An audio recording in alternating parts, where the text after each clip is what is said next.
Ex-Menteri Agama yang dulu selalu muncul di layar kaca tiba-tiba menghilang dari rutan KPK. Pada Kamis, 12 Maret 2026, Komisi Pemberantasan Korupsi menahan Yakut Holil Qomas sebagai tersangka dugaan korupsi kuota haji 2023 hingga 2024. Penahanan awalnya dilakukan di rutan cabang Gedung Merah Putih KPK selama 20 hari pertama.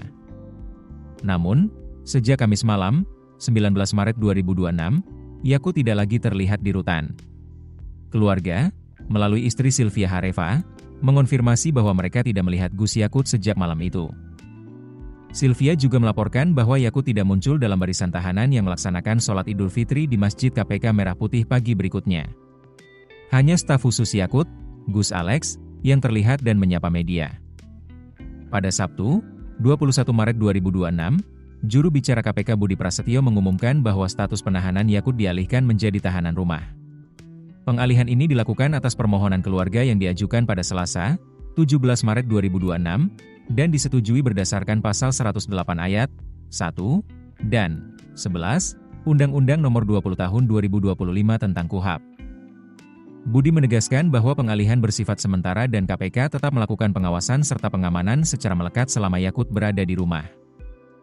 Yakut dijerat dengan pasal 2 ayat 1 dan pasal 3 Undang-Undang Nomor 31 Tahun 1999 tentang Pemberantasan Tindak Pidana Korupsi. KPK menyebut kerugian negara akibat dugaan korupsi kuota haji mencapai 622 miliar rupiah. Perpindahan dari rutan ke tahanan rumah menimbulkan pertanyaan tentang transparansi proses penegakan hukum. Bagi publik, kasus ini menggarisbawahi besarnya potensi kerugian negara bila kuota haji dimanipulasi. Keputusan KPK menunjukkan fleksibilitas prosedur penahanan, namun tetap menuntut pengawasan ketat untuk menghindari potensi intervensi. Beberapa tahanan yang berada di rutan KPK melaporkan tidak melihat Yakut pada hari-hari menjelang takbiran, menambah spekulasi tentang adanya pemeriksaan khusus. Hingga kini, KPK belum mengeluarkan pernyataan resmi mengenai alasan teknis di balik perpindahan tersebut.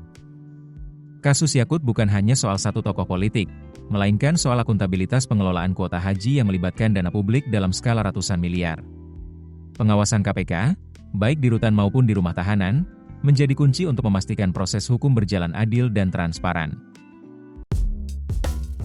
Keputusan bisnis terbaik datang dari data, bukan tebakan.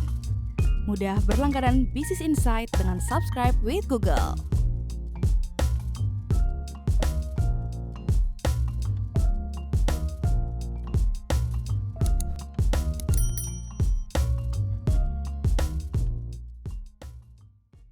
Download aplikasi Kontan sekarang di App Store atau Play Store.